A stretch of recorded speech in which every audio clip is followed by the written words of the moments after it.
The latest Grand Prix that was held in Brazil witnessed what many would call one of Mercedes' worst performances in over a decade. Not our words, so say Mercedes' boss himself. And then came the dirty laundry that was aired in public. Their Formula One championship aspirations is now hanging by the thread.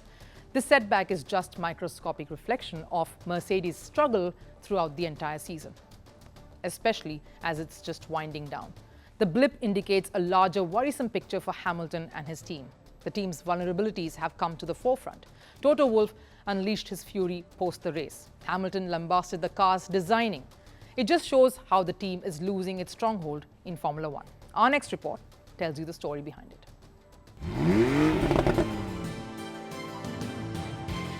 Mercedes, once a dominant force in Formula One, now finds itself gripped with worry and uncertainty. The days when Hamilton and Mercedes would dominate racetracks now seems like a distant memory. The Sao Paulo Grand Prix held at the Interlagos this weekend turned out to be their worst ever nightmare. Let's break down what happened at Brazil this Sunday. Mercedes drivers Lewis Hamilton and George Russell had a meltdown, and it was painful to watch. Hamilton, who started 5th, finished 8th, almost a minute after Max Verstappen crossed the finish line. And his teammate George Russell retired from 11th position due to a possible engine failure. This race in Brazil exposed the underlying concerns within the team, resulting in a blame game in the wake of the event. Their team boss Toto Wolff said it was their worst performance in 13 years. Wolff said their car was akin to a three-wheeler. Hamilton's frustration lies with their car named W14. He says there's an issue with the car's flow design and that it's unpredictable. Every catastrophe has casualties, and for this one, it's the Chief Technical Officer Mike Elliott, one of the members responsible behind the car's construction. He announced that he will be leaving the team.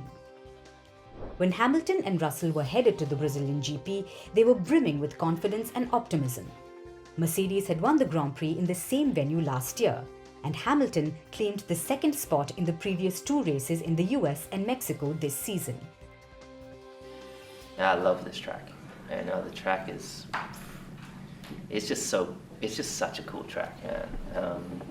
And it's just there's something so special about Brazil, man. There's the energy here, which naturally, it's the people, it's the culture, it's the food, it's the music, it's the language, which I need to learn. You know, it just makes the whole place so special. But after a harrowing performance, the fault has been placed on the car's design. This for sure doesn't look like a team who were once the undisputed juggernaut of Formula One. Hamilton previously spoke of issues with the car's cockpit. With just 2 more races left in the circle, Hamilton is so fraught with the car, it seems he just can't wait to get rid of it. The dream Mercedes-Hamilton partnership is now at a crossroads. And the big reason for that is proving to be major design flaws in the W14 that was supposed to be an improved version. This Grand Prix has raised questions. Is this signaling the downfall of a premier F1 team? Red Bull, meanwhile, has dominated the entire season, and Hamilton admits that will remain the case for years to come. For a team that has won 8 Constructors' Championships, this season paints a grim picture. A team once untouchable is now being humbled. Hamilton hasn't won a Grand Prix since 2021, and neither has the team won the Constructors' title since then. As Toto Wolff announced, an entire overhaul is required. Perhaps that would turn the tables around. It's the dream of every cricketer, the ultimate glory. Few manage to keep their date with destiny.